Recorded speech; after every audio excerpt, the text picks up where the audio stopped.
Okay, mayong mudto na usab kanatong tanan Luzon, Visayas, Mindanao.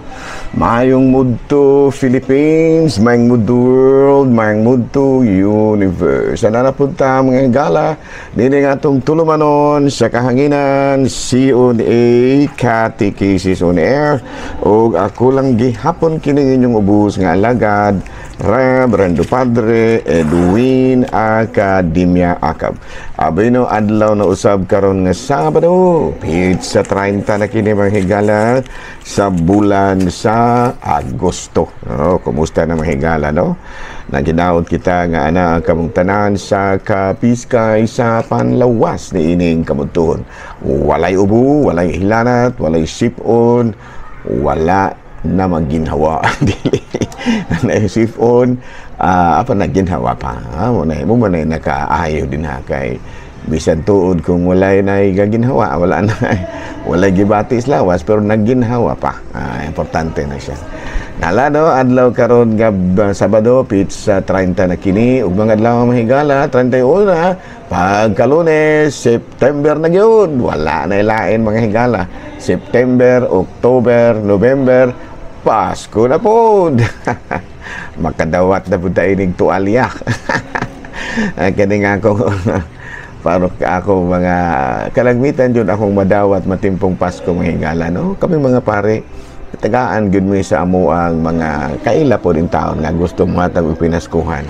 Tagaan giming tuwalya. No? Kaluos, Ginoo, mahigala, pero tinan akong daghan ng tuwalya, pero nagamit na po. Kaya gusto malagi sa atong mga parokyano nga kanunay gitang maligo. Napoy sabon, ganyan na po'y perfume, at least, no? Mag-ulo atubang tas ato ang parokyano bagong kaligo niya perfume. Ayan. Lala no, may ngunto na kanaton tanan mga higala nang hinaot kita nga ana kamuntanan sa Kapiskay panglawas. Ato po tayong timbiyaon mga higala og may ngunto nga tong Talahurong Obispo, Bishop Julito V. Cortez. Kumusta naman ka, Bishop? Nang hinaot pa bang higala nga ana agyod si Bishop sa mayong panglawas ni ining kamuntuhon. Nala, no? Bishop Julito. Bueno, mga higala, ato di ay usab nga timbayaon og mayang hapon ang atong mga lay ministers. Uy, kumusta na? Ang atong mga lay ministers. Sus, Ginoo ko, no? Kaya ang atong mga lay ministers mahigala dako jud kay nag-ikatabang in taon sa ato nga mga parokyano kay maubaya in taon na imo kusog kay mo adto sa mga kuan sa mga gitawag nato og mga parokya akan bang mga unsa ngalan aning kuan ba manghigala kini bang unsa ngalan aning mga chapel, no? Kusog kay na mo adto mga higala nga ato ang mga lay ministers sa mga chapels, no? Nakanindot natin mga lay ministers nga mga buutan. Kumusta na nga ato mga lay ministers diya sa aton? Buutan kay na, no? Diya sa Bayawan, no? Mga buutan kay na. Samot na stanhay, no? Samot na stanhay, no? So, ganang pao gyud mga higala, no? Kinahanglan gyud mga higala nga ato gyud nga atimanon ang ato mga lay ministers kay mga buutan kay na si Bulan of course no usa na ni ana mo kada si Mayor Mayor Pipi kining usa ni apelyido ni Mayor Pipi no kuana lay minister na si kanhi kanang Mr. Blanco si kining attorney Judge Bangkirigo mga lay ministers ang higala sa si Bulan no so na nga ato gyud nga palanggaon ng ato mga lay ministers. Ato po mga MBG. Kumusta na mga MBG, no? Mga Mothers of Purpose, mga Mother Butlers Guild. Wala, no? So, may na mga gala, no? Kinibitaw ato bitaw nga sa atong nasod karon ba? Usa gyud sa mga magana bitaw og sa ato pa na gikagubtan karon nga issue mga higala kini yung kabahin sa mga ghost ghost project sa DPWH, you know, kay ubay-ubay gyud kuno mahigala sa mga project sa DPWH nga kining murag nangahimong ghost, no? Muna nga medyo na usob na hinuon ang meaning sa DPWH imbis Department of Public works and highways na himo na noong dito palaging walang honest. Ano? Diri, og sabi ni saya pa na diri perming walay honest. Ano? DPWH. Dito palaging walang honest. Kung sabi ni saya, diri perming walay honest. Ano, unfair po na mga higala, no? Kaya mura bag gihurot na gyud ra naabi pa mga honest din taon din na sa DPWH, no? Naabi po rin tayo mga buutan din na. So dili lamang nato kuan i-generalize ba. Naman siguro naguhat niya na nasa news pero dili tanan ay nagiuban po nga diya sa DPWH nga kanang mga buutan mo nang sayop ganang moingon nga ang DPWH kuno ang meaning diri puros walay honest, ano, diri perming walay honest. Ayan, safe na, no? Kay sa DPWH na apoy honest ba yun? Pero dili doon na dili na to i-generalize. Okay, no? Klaro? Nadalo padayon ta mga higala sa ato ang mga buhatono ni ining kamudtuhon ug padayon kita sa ato ang mga gimbuhaton. Labi no arita mga higala sa ato ang kining CBCP News, balitang simbahan ni ining kamudtuhon.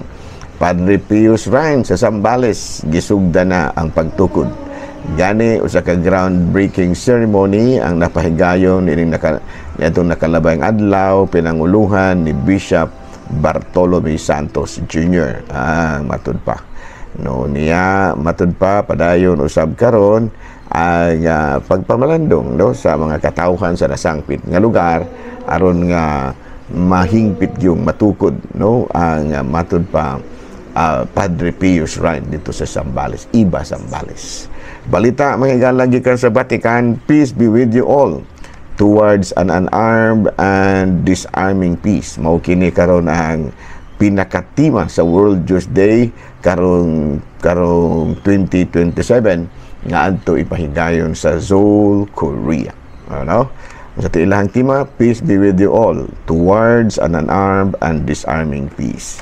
Mao gadto mga higala no, mga balitang simbahano ni ining kamudtuhon ug ari na ta mahigala sa atong Saint of the Day. Boy nang atong Saint of the Day karon bisan way nang utana. Bisag way nang utana mahigala si Saint Jean Jugan. Oh, babae kini sa mahigala, Jean Jugan. Natawo siya na atong 1792 ug namatay na atong 1879. Taga France kini siya, no? 3-year-old. No, when her father died, when she was 16, she became a kitchen maid. Unya, influenced by her employer to serve the poor and the elderly people, 10 years later, she became a nun at a hospital. Joined the Third Order, founded by St. John Eudes, founded of the Sisters of the Poor, and the congregation prospered 500 houses as far as England until her death, beatified in 1982 and canonized niya tong 2009. No, so karong adlaw mahigala ato nga gihinumduman si Saint Jean G-E-A-N-E-E-E Jugan, no? J-U-G-A-N. No, so karong adlaw mahigala hinumduman nato si Saint Jean Jugan. Hala no, padayon ta mga higala. Kumusta na? Istorya ta gamay. Balik-balik naman lang ng istorya mga higala. Ano? Kinibitang hutdanay, good ba? Hutdanay ba? Doon ako na usa ka bata mga higala nga nanguan nangumpisal sa pare. Pader, nangumpisal ko pader. Sige, masamay mo sala dong. Pangawat kong itlog pader. Mo ba? Unsabay akong kuan padre kanang penitensya. Naingon ang pare nga pila man kabuok ang imong nakawat nga itlog. Siya unom kabuok padre. Kay unom man ang imong nakawat. Unom pod ka mahanamo, unom ka maghimaya ka Maria, unom pod ka himaya sa man. Sus kay niingon man noon ang bata nga pader pwede akong dosihon. Ano man. Kay madam nabilin pa ditong itlog balikanan pa to. Katawa ang pare, balik pa dahil ka dito, no? Igod ay pa dahil, kuan? Trisihon na lang nako po. Ngano man. Trisihon ni mo nimo nga 12 magkabog itlog. Balikan man nimo tong unom. Tsaka kay apilon na po lamang nako tong himungaan kay birthday magong mama ugma. Ako'y Ginoo ko. Sa ato pa mag-birthday sa mama nimo. Tsao, nya katong himungaan amo lang po tong ihawon. Ato taman ni udtos balay ugma padre. Nangimbitar pa mga higala. So ingon ni ana, ang nahitabo mga higala sa kining dito sa Bulacan, no, nga ghost projects yun, wa gyud nakita, buti pasabot gihurot gyud mga higala murag ang katong bata nga nangawat og itlog nga nadugay apilo na po lamang gani niya kawat ang mungaan, no. So murag ingon-ingon na mga higala, ha, so ampo nato mga higala nya. Ang nahitabo para bagyod ron kay medyo gi-stricto ang mga naa sa DPWH. Ganit tanan na lamang yun. Batagon sila og lifestyle check. Di apoy uban ni ingon nga muna imuhang sugo, Mr. President. Apil po lamang ka. Ayan, no? Anyway, minawrat ang higala. Minawrat ang unsa po dagay maayo ini nila kay gusto sa uban nga hasta po si PBBM patagon po sa iyang salin. Abi no, manayan na mga higala, no? Nahari na ta mga higala. Ari na ta mga higala sa ito ang catechism, no? Kung sa mga kabahin doon mga higala nga itong catechism, abi no, ang catechism na ito mga higala, kabahin gyapon sa sacraments. So sa ganito ang meaning sa sacraments, abi no, ang sacraments mga higala, matud pa, the sacraments is kadera may gala, no?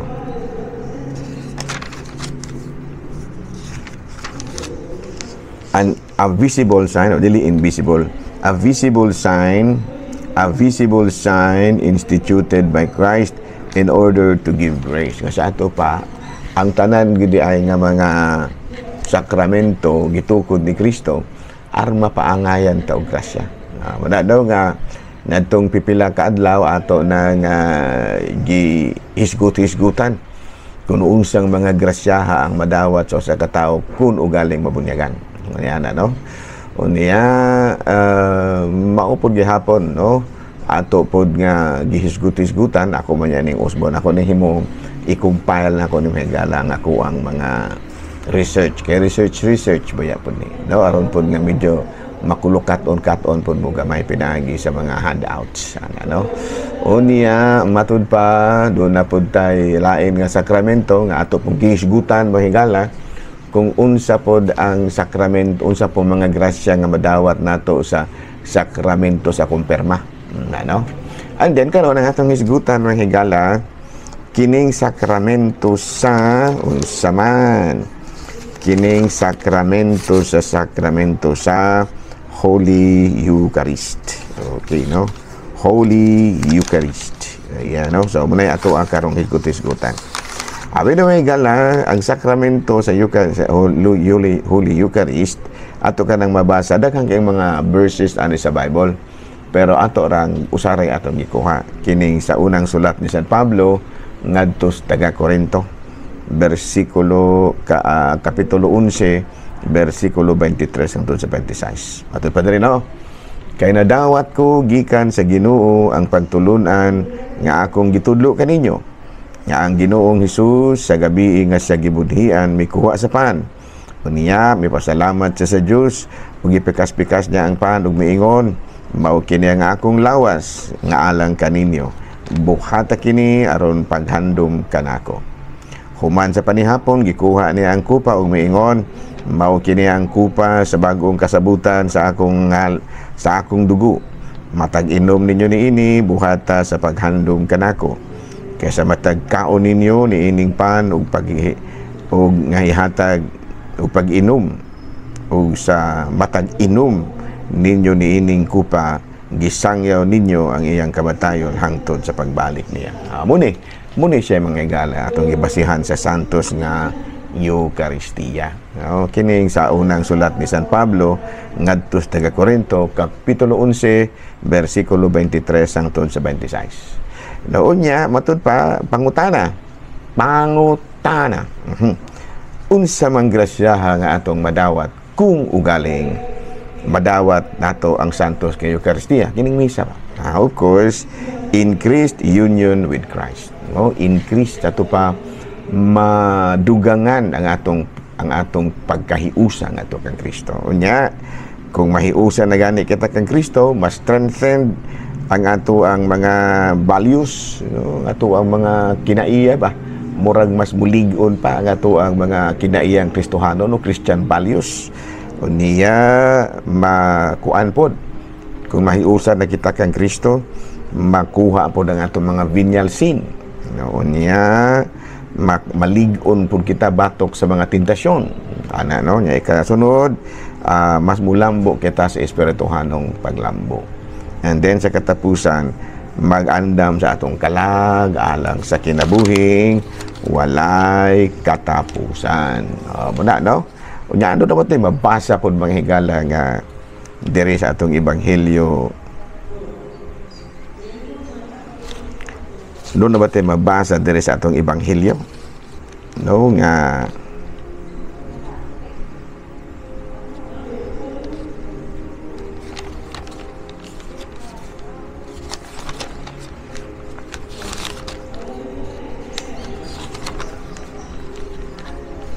doon na ba tayo mabasa sa itong ebanghelyo po mga higala, no, nga muni, no, na kuan po kita kana bitang naligon-ligon po ta doon na gyud, no, tayo mabasa, no, matud pa dire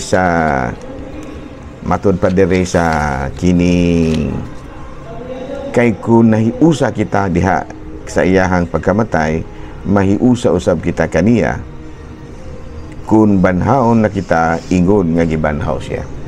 Niya sa ikaduhang sulat ni San Pablo ngadto sa Corinto kapitulo 5 bersikulo 17, kay bisan kinsa nga nahiusa kang Kristo bag-o na siyang binuhat, ang daan miagi na ug ang bag-o miabot na.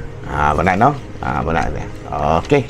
No, niya padayon ta mahigala nga to ang sunod nga sakramento nga paggabat-baton karon kining kabahin usab sa kumpisal. Kumpisal. Okay, no? Sa kumpisal mga higala, doon na po tayo madawat ng mga grasya. No? Sa to, sa gati grasya na itong madawat. Forgiveness of sins and restore friendship with God. Grasya gina siya. No? Kaya matod palagi, mapasaylo ang atong mga sala. No? Unya, kung mapasaylo gani ang atong mga sala, doon na gyud tay kanang madawat pod nga kuan pa kana bitang gitawag natog nga grasya gyud pod kini bitang the burdens of guilt and bitterness are reduced, unya reduced negative emotions. Ato pa kanang makapangumpisal ta usag yun sa mga grasya nga atong madawat, maug yun nga kita makuha ang atuang kanabitang burdens of guilt. Kini kung makasala ta mahigala, no, doon ay mga pagmahay, doon ay mga kahadlok, doon ay mga kaulaw, no, sa mga burdens of guilt, no, doon ay mga kaulaw, doon ay mga matud palagi kanabang itawag nato og kanang kabalaka, kaulaw, kahadlok, daghan pang uban, no? So, pero kung makakumpisal kita, kana mga grasya ato ganang madawat. Muna makaingon kita nga ang sakramento usa sa mga gitukod ni Kristo, makitang timaan sa gitukod ni Kristo aron makadawat kita grasya. Yung usa sa mga grasya nga atong madawat, maugyod kining number 1, kining ang kapasayloan sa atong mga sala ug ma-restore ang atong friendship with God. O nga naman, tungod kay ang ato yung pagpagkasala, maumay mo ang ato ang mga pagpangumpisal, maumay makapalimpyo sa atong lawas o kalang. Cleansing of souls and body. And of course, provide spiritual strength to resist temptations and live a Christian life. Live a Christian life. Good. So, wala, no? So, wala, nga maningkamot kita, no? Nga madawat na to ang sakramento sa kumpisa, sakramento sa Eucharistia, pagpangalawat, ug sakramento sa kumpisal. Nga naman, tungod kay daghang kaayong mga grasya nga atong madawat, pinaagi niini. Okay? So, di ba nila sa takutob, ha? Ako lang gihapon kining inyong ubos nga lagad, Reverendo Padre Edwin Academio Acab, mana milit na usab kaninyo ug manalangin kanato ang Dios nga makagahom sa tanan, Amahan, Anak, Espiritu Santo. Amen. Good noon, Pilipinas.